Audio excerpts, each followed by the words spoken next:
The Cthar hegemony, in its infinite and self-proclaimed wisdom, had long considered humanity a minor irritation, a species of emotional, unpredictable primitives clinging to a few scattered worlds in a less desirable spiral arm of the galaxy. Their diplomats were earnest but ultimately ignorable. Their military, while possessing a certain scrappy tenacity, was decades, if not centuries, behind the hegemony's grand fleets. When humanity spoke of peace, the Cthar praetors smiled with condescension. When humanity spoke of boundaries, the Cthar strategists marked them as future expansion zones. The Deneb system, and specifically its fourth planet, Sanctuary, was one such boundary. Rich in rare earth elements and possessing a breathable atmosphere, it was a jewel in humanity's fledgling colonial crown. For generations, it had been a symbol of peaceful expansion, a testament to Terran ingenuity and hope. Earth High Command had, on numerous occasions, formally requested the hegemony to recognize Sanctuary's sovereign status. These requests were met with silence, or worse, with diplomatic notes that amounted to thinly veiled threats. The natural order of the cosmos dictates that strength prevails, one such communique had infamously stated. Lesser species should find their place, or have it found for them. The Cthar believed in object lessons. They believed that fear was the most effective tool of galactic diplomacy. And so, on a day that would be forever seared into the collective human memory as the Day of Ash, the hegemony decided to teach humanity its place. Without warning, without a declaration of war, a Cthar subjugation fleet, numbering over 300 capital ships, translated into the Deneb system. Their target was Sanctuary. The colony's meager defense grid, a handful of outdated orbital platforms and a few patrol corvettes, was swatted aside like bothersome insects. The Cthar did not bother with precision bombardment. They did not aim for military targets. They aimed for cities, for spaceports, for civilian infrastructure. They employed atmospheric incendiaries, tectonic destabilizers, and radiological weapons. Their intent was not conquest, but annihilation. A message, brutal and unequivocal. On board the civilian freighter Odyssey, Captain Eva Rostova watched in mute horror as her homeworld burned. The Odyssey, an aging bulk hauler, had been undergoing minor repairs at a deep space dockyard on the system's edge when the Cthar arrived. She was too slow, too poorly armed to fight, too damaged to make a clean escape. But her sensor arrays, designed for stellar cartography, were powerful. They recorded everything. Every Cthar ship, every weapon discharge, every dying city. Sanctuary's desperate, choked cries for help, broadcast on all frequencies, were met only with the cold static of Cthar jamming signals. Within 12 standard hours, a thriving world of nearly 2 billion souls was reduced to a radioactive, burning cinder. The Cthar fleet lingered only long enough to confirm their handiwork, then, with chilling efficiency, translated out, leaving behind nothing but silence and ruin. The Odyssey, its hull scorched, its systems barely functional, was one of the few human vessels to escape the initial onslaught, hidden by a fortuitous asteroid cluster. Captain Rostova, her face a mask of tear-streaked soot and incandescent rage, ordered her crew to compile every scrap of data. Every visual, every energy signature, every Cthar communication snippet intercepted. They gathered the digital ghosts of Sanctuary, the final, silent screams of 2 billion people. Then, running on fumes and prayers, the Odyssey turned its battered prow towards Earth, carrying a cargo of undeniable, unimaginable atrocity. When the Odyssey finally limped into Earth orbit weeks later, its arrival sent a shockwave through human space. The data it carried was broadcast system-wide. Humanity watched, in stunned, horrified silence, as Sanctuary died. They saw the arrogance of the Cthar, the casual cruelty, the utter contempt for human life. The political squabbles between Earth's remaining nation-states, the petty rivalries of its corporate entities, the ideological debates that had fractured humanity for centuries, they all evaporated in an instant. A silence fell over Earth, a silence deeper than any mourning. It was the silence of a species pushed beyond grief, beyond despair, into a realm of cold, unified fury. In that silence, a single, unspoken vow was made. In every heart, in every mind, the same thought resonated: never again. The nations of Earth dissolved. Borders became meaningless lines on archaic maps.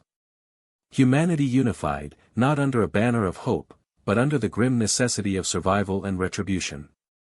Terran High Command, once a loose coalition of national militaries, became the sole governing body, its authority absolute. Its first act was to withdraw. All diplomatic channels with the wider galaxy were severed. All colonies beyond the Sol system were quietly, methodically evacuated, their populations brought back to the core worlds. Humanity pulled into its shell. For 50 standard years, the Sol system went dark. To the Cthar hegemony and the handful of other galactic powers who even bothered to notice, it appeared as if humanity had shattered, collapsed under the weight of its loss, or perhaps descended into self-destructive civil war. Patrols sent to the edges of human space reported nothing but automated defense platforms and stern warnings to turn back. The Cthar, satisfied with their lesson, turned their attention to other, more profitable conquests. Humanity was forgotten, dismissed as a failed experiment of galactic evolution. They could not have been more wrong. Within the shielded confines of the Sol system, a transformation was underway. Every resource, every mind, every ounce of energy was dedicated to a single, terrifying purpose. The science that had been deemed too dangerous, too unethical, too theoretical, was resurrected from black vaults and forbidden archives. Physics was not merely studied but tortured until it yielded its deepest secrets. Matter, energy, space-time itself, all became malleable clay in the hands of a species driven by a singular, ice-cold obsession. The project was known only by its codename, Blackstar. It was not merely a ship. It was a statement. A weapon born of a species' collective trauma, forged in the fires of unimaginable loss, and guided by a resolve harder than neutronium. Its design was unlike anything seen before, less a vessel and more a localized distortion in the fabric of reality, a void given shape and purpose. Its engines did not burn fuel, they manipulated gravitational constants. Its weapons did not fire projectiles, they unraveled the fundamental forces that held matter together. The society that built it was equally transformed. Art, leisure, individual ambition, all were sublimated to the greater cause. Children were raised on stories of sanctuary, not as a tragedy, but as a debt to be repaid. The emotional, chaotic humans the Cthar remembered were gone, replaced by a generation that understood only duty, discipline, and the burning, patient fire of vengeance. At the helm of this transformation, and destined to command its ultimate expression, was Grand Admiral Thorne, a man whose family had been on sanctuary. His eyes held the cold light of distant, dying stars. Then, on the 50th anniversary of the Day of Ash, a single, untraceable signal emanated from the Sol system. It was a simple, repeating binary code, the Cthar designation for the Deneb system. Shortly thereafter, a tear in spacetime, blacker than the void between galaxies, opened near the Cthar border outpost of Xylos. From it emerged a vessel that defied all known principles of starship design. It was a shard of absolute night, roughly cruciform in shape, its surface drinking in all light, its presence causing nearby sensor arrays to scream with paradoxes. The USS Blackstar had arrived. The Cthar garrison at Xylos, a standard picket force of 12 cruisers and a heavily armed battle station, registered the anomaly with confusion, then dawning alarm. Their hails went unanswered. The unknown vessel, impossibly vast yet radiating no discernible energy signature until it was almost upon them, moved with a grace that belied its apparent mass. Unidentified vessel, the Cthar station commander broadcast, his voice tight with a sudden, inexplicable dread. You have entered hegemony space. Identify yourself or you will be fired upon. The Blackstar did not respond. It continued its serene, implacable advance. This is your final warning, the commander seethed, his mandibles clicking in agitation. All ships, target the intruder. Fire at will. Lances of concentrated plasma, missiles tipped with antimatter, beams of coherent disruption, the full might of a Kthar border garrison converged on the silent black shape. None reached it. Space itself seemed to warp around the Blackstar, swallowing the incoming fire, absorbing it as if it were nothing. Aboard the Blackstar's bridge, which was less a room and more a nexus of holographic projections and direct neural interfaces, Grand Admiral Thorn watched the display impassively. His face, etched with the memory of Sanctuary, was a study in glacial calm. Target their battle station, Thorn's voice was low, devoid of inflection. Primary armament. Erasure pattern. Acknowledged, Grand Admiral, a synthesized voice replied, equally calm. Engaging. From the central axis of the Blackstar, a beam of what could only be described as focused nothingness lanced out.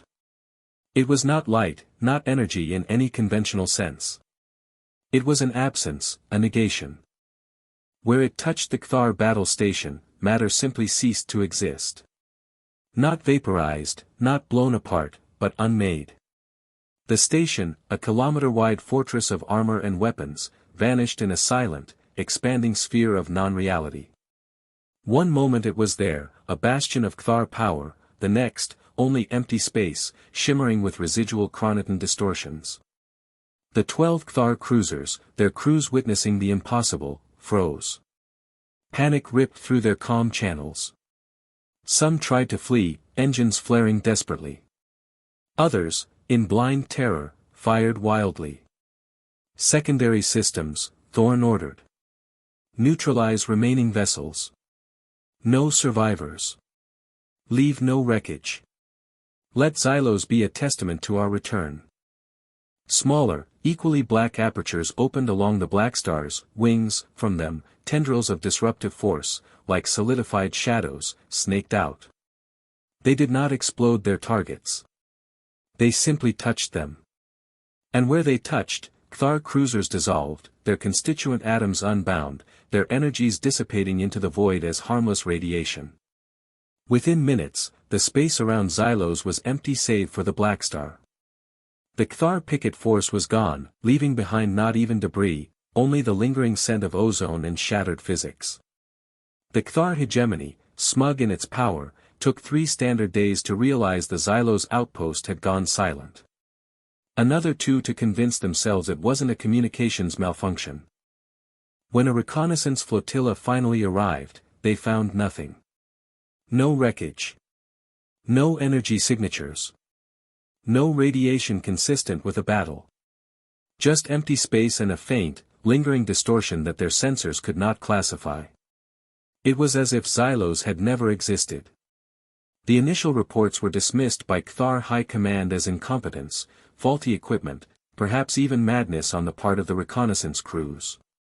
But then, a week later, the Kthar listening post at Gamma Velorum, a vital communications hub, went silent.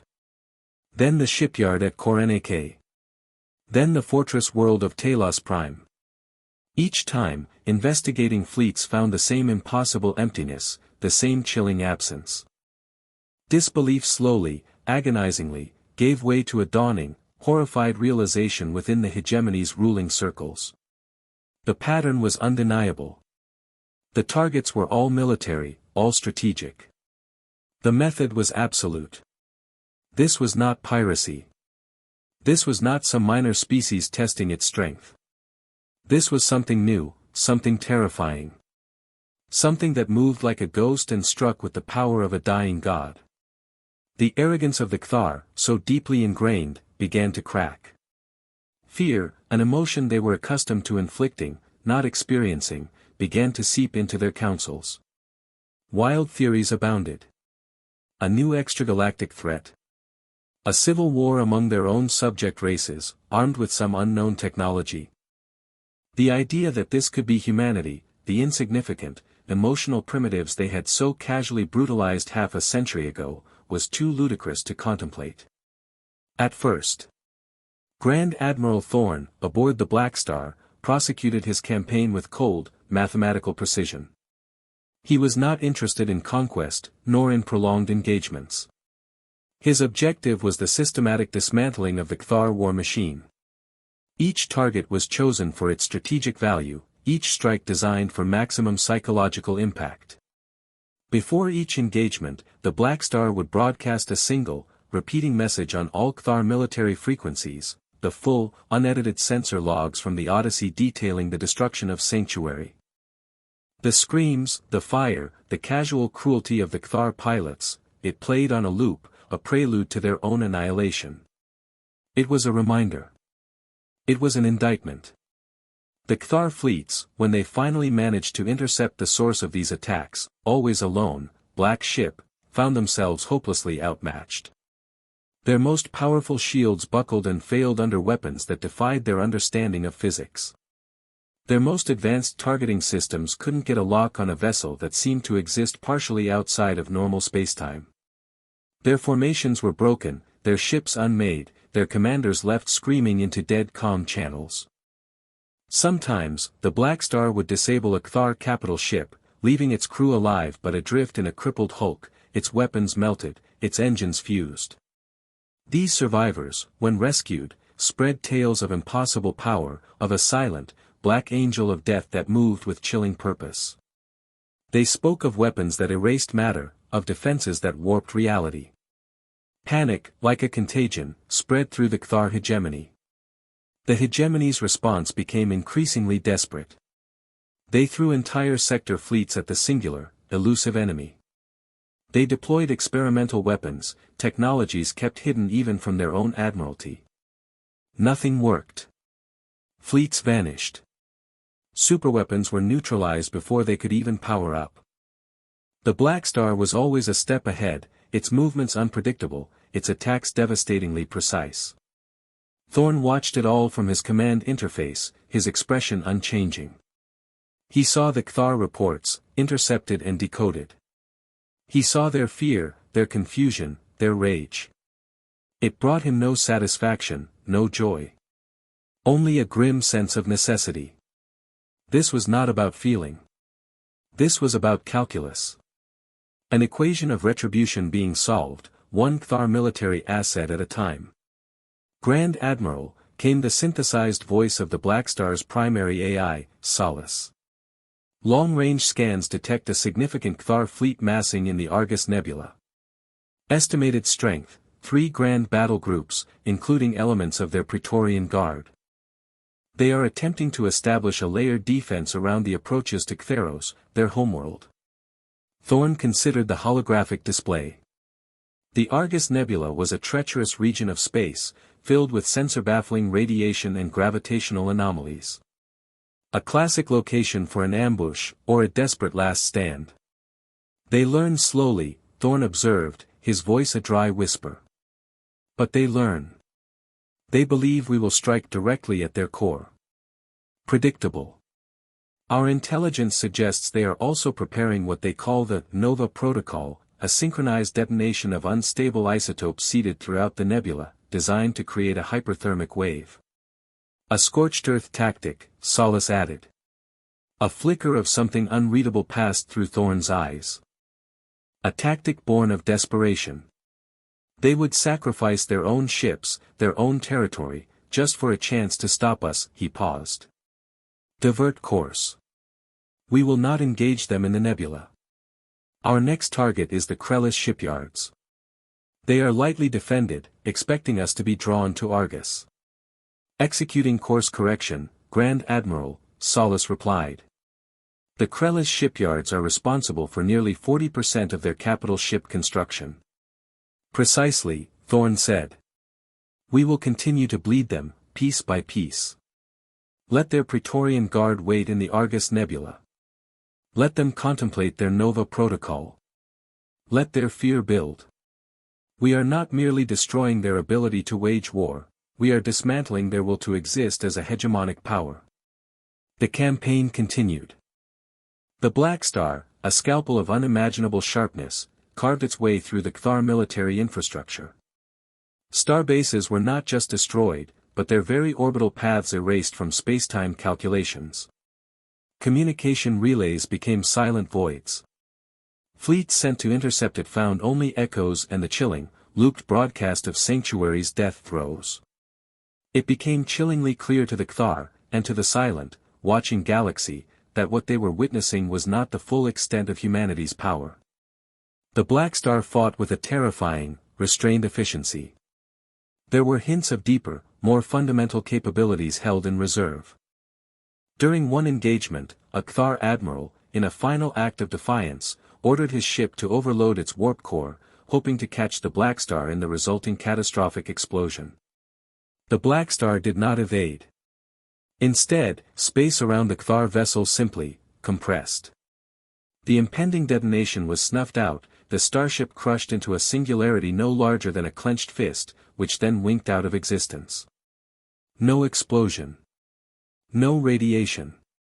Just gone. The Kthar Admiralty, what remained of it, saw the recordings. They saw a power that could seemingly rewrite the laws of physics on a local scale. They understood, then, that they were not fighting a ship. They were fighting a force of nature, a focused point of cosmic vengeance. And it was still, somehow, holding back. The dread this inspired was more profound than any defeat in battle. What horrors were humans capable of, if this was their restraint? The internal cohesion of the Kthar hegemony began to disintegrate. Client species, long chafing under Kthar rule, saw their oppressors humbled and began to rebel. Governors of outlying sectors declared independence, refusing to send more ships and resources to be consumed by the insatiable, silent void that hunted their fleets. Faith in the Supreme Praetor and the High Command plummeted. Accusations and recriminations flew between ambitious warlords and panicked bureaucrats. The hegemony, built on centuries of fear and conquest, was now being devoured by its own creation. Desperate, the Kthar leadership turned to forbidden archives, to ancient pacts and whispered legends of technologies that could unravel stars or summon entities from other dimensions. They unearthed a device known only as the Celestial Scythe, a relic from a precursor race, rumored to be capable of sterilizing entire star systems by inducing artificial supernova cascades in their primary stars. It was a weapon of last resort, a galaxy ender, its activation sequence barely understood, its consequences potentially catastrophic even for the user. The plan was to lure the Blackstar to the uninhabited Forlag system, where the Celestial Scythe had been secreted away, and activate it. They would sacrifice an entire star system, perhaps even destabilize the local galactic arm, just to eliminate the human warship. Solace, the Blackstar's AI, detected the unusual energy signatures around Forlag long before the Kthar trap was sprung. Grand Admiral, its calm voice reported, high concentrations of exotic particles and pre-supernova gravimetric distortions detected in the Forlag system. Kthar transmissions indicate the activation of a precursor weapon designated Celestial Scythe. Their intent appears to be mutual annihilation. Thorn watched the data streams, his face grim. They would burn their own house down to spite a shadow. Arrogance to the very end, he paused, a long, contemplative silence. Plot a course to Forlag. But do not engage the Kthar fleet stationed there. Our target is the Scythe itself. As the Blackstar approached Forlag, the system was already in turmoil. The primary star, a stable yellow dwarf, was beginning to pulse erratically, its chromosphere flaring with unnatural intensity. A small Kthar task force, clearly sacrificial, guarded the ancient weapon platform orbiting the dying sun. The Blackstar ignored them. It moved directly towards the Celestial Scythe, a colossal, kilometers-long artifact of unknown metal, already thrumming with apocalyptic energies. Grand Admiral, Solace stated, the Scythe is approaching critical activation. Stellar collapse imminent within minutes. Deploy null field containment, Thorn ordered. Isolate the Scythe. Do not destroy it. Neutralize it. From the Blackstar, no weapon fired. Instead, an intricate lattice of pure black energy, like strands of frozen night, extended outwards, weaving a complex geometric cage around the Celestial Scythe. As the cage completed, the violent energies pouring from the artifact were suddenly, impossibly, damped. The precursor weapon, capable of unmaking stars, sputtered and died, its light fading into inert metal. The star Forlag, tormented moments from collapse, slowly began to stabilize, its flaring corona receding. The Cthar task force watched, their sensors screaming with incomprehensible data. Their ultimate weapon, their final, desperate gamble, had been snuffed out like a candle flame, not by superior firepower, but by a force that simply willed it to stop. The captain of the Cthar flagship, a decorated veteran of 100 campaigns, slumped in his command chair, a broken being. He broadcast a single, encoded message to Ctheros: all is lost. The gods of death have come for us, and they are human. With the failure of the celestial scythe, the last vestiges of organized Cthar resistance shattered. Sector after sector fell silent or declared secession. The grand fleets were either destroyed, had mutinied, or refused to leave their home systems. The once mighty hegemony was a hollow shell, its heartland exposed. The Blackstar, its mission of dismantling the Cthar war machine largely complete, altered course. Its destination, Ctheros, the throne world of the hegemony, the glittering jewel of their fallen empire. News of its approach sent a final spasm of terror through the Cthar capital. The Supreme Praetor, his authority in ruins, his mind unraveling, ordered the evacuation of the ruling council. Panic gripped the planet. Citizens rioted in the streets, convinced their doom was at hand, that the humans would rain down the same fire upon them that they had inflicted on Sanctuary.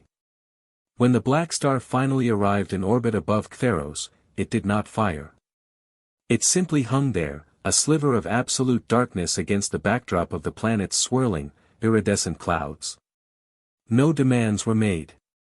No ultimatums were issued. Its silence was more terrifying than any bombardment. For 3 days, it remained, a silent, obsidian sentinel, while Ctheros trembled below. The remaining Cthar military ships in orbit did not dare approach. The planetary defense grid remained ominously inactive. On the 3rd day, a single, system-wide broadcast emanated from the Blackstar. It was not a voice, but an image, the iconic, burning ruins of Sanctuary, 50 years prior. The image held for a full minute, then was replaced by another, the silent, empty void where the Xylos outpost had once stood. Then the Korenak shipyards. Then Talos Prime. A visual litany of Cthar losses, each juxtaposed with the fate of Sanctuary. Finally, the broadcast ended with a single, textual message, displayed in the Cthar's own angular script. Remember Sanctuary. We do. Then, as silently as it had arrived, the Blackstar turned and, with a subtle distortion of spacetime, vanished. It left Ctheros untouched, its population alive, its cities intact. But the Cthar hegemony was dead, broken not by planetary annihilation, but by the weight of its own crimes and the chilling, absolute demonstration of a power that could have ended them at any moment, but chose not to. The message was clear: total destruction was a mercy they were not, at this moment, to be granted. Living with the knowledge of their utter helplessness, and humanity's terrifying restraint, was to be their punishment. The rest of the galaxy watched in stunned, fearful silence. The fall of the Cthar hegemony, a major galactic power, at the hands of a single, enigmatic warship from a species long thought broken or insignificant, sent shockwaves through every stellar empire and nascent republic. Human ambassadors, silent for half a century, began to reappear at galactic forums, not as supplicants, but as representatives of a power that had demonstrated both an terrifying capacity for destruction and an equally terrifying capacity for calculated restraint. They sought no territory, made no demands, offered no alliances. They merely stated that humanity wished to be left alone, and that any aggression would be met with a response proportionate to the offense, a response now chillingly understood by all. A new order had dawned. The old powers, arrogant and complacent, were forced to recalculate. Humanity, the scarred, silent survivor, had become the galaxy's new, unspoken hegemon, their dominance asserted not through fleets and armies, but through the singular, unforgettable legend of the USS Blackstar and the cold, hard memory of Sanctuary. Fear was a crude tool, but respect, born of the demonstration of overwhelming power wisely withheld, was a far more potent and enduring foundation for a new, uneasy peace. The sudden, violent rise of humanity and the terrifying display of the Blackstar's capabilities did not go unnoticed by other species who had long suffered under the yoke of various galactic empires. Some were inspired, seeing in humanity's retribution a path for their own liberation. Uprisings flickered across subjugated worlds, fueled by the hope that the old order was truly crumbling. Other, more opportunistic factions, saw a power vacuum. They sought to emulate human ruthlessness, believing that such overwhelming force was the key to their own ascension, conveniently ignoring the decades of suffering and meticulous preparation that had forged humanity's vengeance. On Earth, and its now heavily fortified colonies within the Sol system, the victory was met not with parades and celebration, but with a profound, somber reflection. The Blackstar returned to a classified deep space dockyard, its mission complete, its hull pristine, as if it had merely slipped through a dream. Grand Admiral Thorne, disembarking, looked older, the lines on his face deeper, the cold light in his eyes perhaps a fraction dimmer, replaced by an immense weariness. The Terran High Command, now the de facto governing body of a unified human species, faced a new set of challenges. What did it mean to wield such power? Had they, in their quest for justice against the Cthar, become something monstrous themselves? Factions began to emerge. The isolationists argued for a complete withdrawal from galactic affairs, maintaining the Blackstar and its associated technologies as an ultimate deterrent, a sleeping dragon none would dare provoke. The interventionists, a smaller but vocal group, believed humanity had a moral obligation to use its newfound strength to protect other nascent species, to prevent future sanctuaries from ever occurring, even if it meant becoming the galaxy's reluctant policeman. Then there were the purists, a chillingly pragmatic faction that had risen from the ashes of the military-scientific complex that built the Blackstar. They argued that humanity's survival depended on absolute technological supremacy and a willingness to preemptively neutralize any potential future threat, however slight. To them, the Blackstar was not merely a tool of vengeance or defense, but the natural expression of humanity's destiny. They saw the Cthar not as an anomaly, but as an example of what all other species were capable of. Their motto was stark: only the strong survive. We are the strong. There can be no others. Admiral Thorne found himself at the center of these swirling currents. He had been the instrument of humanity's vengeance, the architect of the Cthar's downfall. Many saw him as a hero, a savior. Others whispered he was a necessary evil, a man who had stared into the abyss and perhaps brought a piece of it back with him. He rarely spoke in the great councils, his presence alone a weighty reminder of the path humanity had trod. One day, a young ensign, Ilara Vance, recently assigned to his staff, dared to ask him a question that burned in the minds of many but few had the courage to voice. "Grand Admiral," she began, her voice trembling slightly, "what we did to the Cthar, was it justice? Or was it just a more efficient form of what they did to us?" Thorne looked at her, his gaze piercing. For a long moment, he was silent. The bridge of his new flagship, the Resilience, a vessel designed for defense and exploration, not obliteration, was quiet. "Ensign," he finally said, his voice raspy, "justice is a concept debated by philosophers in times of peace. We were a species on the brink of extinction, facing an enemy that understood only annihilation. We showed them the reflection of their own soul. The Blackstar, it was a mirror, forged in the fires of sanctuary. What they saw in it was their own making." He turned to look out at the starfield. "The question is not whether it was justice. The question is, what do we become now that the mirror has been shown? Do we put it away, or do we turn it upon ourselves, and then the rest of the galaxy?" New threats began to coalesce on the galactic horizon. Remnants of the Cthar hegemony, led by ambitious warlords nursing dreams of bitter revenge, started to gather in the uncharted territories, seeking forgotten technologies or alliances with other revanchist powers.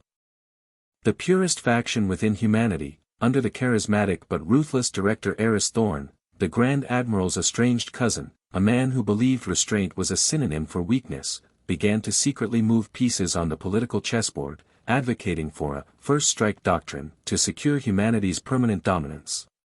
They saw the Blackstar not as a deterrent to be kept in reserve, but as a weapon that demanded to be used, to cleanse the galaxy of potential rivals before they could even rise. The Grand Admiral knew a different kind of war was coming, a war for humanity's soul.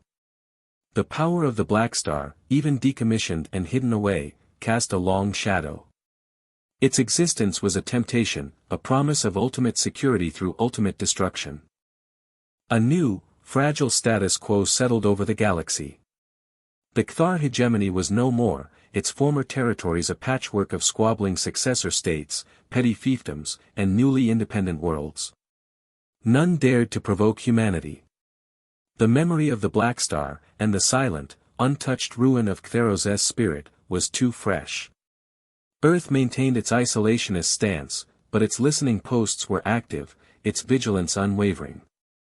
The Blackstar itself was officially mothballed, locked away in a secret subterranean vault deep within Luna, its systems powered down, its terrible potential held in abeyance. But every Terran citizen knew it was there. Every child learned its story. It was humanity's final argument, its silent promise. Humanity's role became that of a reluctant guardian, a brooding presence on the edge of galactic affairs. They did not seek to rule, only to ensure that no other species would suffer as they had, and that no other species would ever force them to unleash such terrible power again. The burden of this power was immense. Thorn, now heading the Terran Defense Council, spent his days navigating the treacherous waters of internal politics and external vigilance. The purists, led by Director Eris Thorn, grew bolder, arguing that the Blackstar's decommissioning was a sign of weakness, an invitation for future aggression. They pointed to resurgent Cthar warlords and newly aggressive smaller powers as proof that only a permanently dominant, even preemptive, human military could guarantee peace. The cycle of conflict, it seemed, was not easily broken. The lingering threat was not just external, from those who might eventually forget the lesson of the Blackstar, or those who might seek to replicate its power. The most insidious threat came from within, from those humans who had tasted absolute power and found it intoxicating, who believed that the only way to prevent future sanctuaries was to ensure there was no one left capable of creating them. One evening, Admiral Thorn stood before a simple, unadorned obsidian plinth in the Hall of Remembrance on Earth. Upon it were no names, just a single, eternally burning blue flame. It represented sanctuary. Ensign Vance, now a lieutenant commander and his trusted aide, stood beside him. "They are pushing for reactivation, sir," she said quietly, referring to Director Thorn's faction. "Citing pirate activity in the Outer Rim, Cthar remnants in the Ghost Nebula, any excuse to bring her back online." Thorn stared at the flame. The Blackstar was a response. A necessary horror. If it becomes a tool of first resort, if it becomes an instrument of policy rather than an answer to existential threat, then we will have lost something far more valuable than sanctuary. He turned to her, his eyes reflecting the blue flame. "Our message to the galaxy was not just about power, Lieutenant Commander. It was about memory. We remembered sanctuary, and we made them remember. The Cthar leadership believed their actions would have no lasting consequences. They were wrong." He paused, then continued, his voice resonating with a profound, weary conviction. "The final message, the one that truly matters, is not carried by a warship, however powerful. It's carried by our choices now. We showed them we could unmake their worlds. Now we must show ourselves, and the galaxy, that we can choose restraint. That we can choose to build, not just destroy. That memory can be a shield, not just a sword." He looked back at the flame. "The Blackstar sleeps. Let it remain a nightmare for those who would contemplate atrocity. But let humanity's waking hours be dedicated to ensuring it never needs to awaken again. That is the true burden of our victory. That is the precarious peace we must now defend, not just from others, but from the darkest parts of ourselves." The galaxy remained in an uneasy truce, ever aware of the sleeping giant in the Sol system. The legend of the USS Blackstar served as a grim fairy tale, a cautionary tale whispered in the courts of aspiring empires and the fledgling democracies of newly freed worlds. Humanity had taught the galaxy a terrible lesson about underestimation, about the depths of resolve that could be born from unimaginable trauma, and about the chilling precision of calculated vengeance. The cost had been immense, not just in lives lost on Sanctuary, but in the hardening of a species' soul. Whether that hardening was a shield against future horrors, or a prison of its own making, remained a question for the ages, a lingering echo in the silent, watchful stars. The cycle of conflict was paused, perhaps, but the nature of power, and the memory of its most devastating application, ensured that the future would forever be written in its shadow.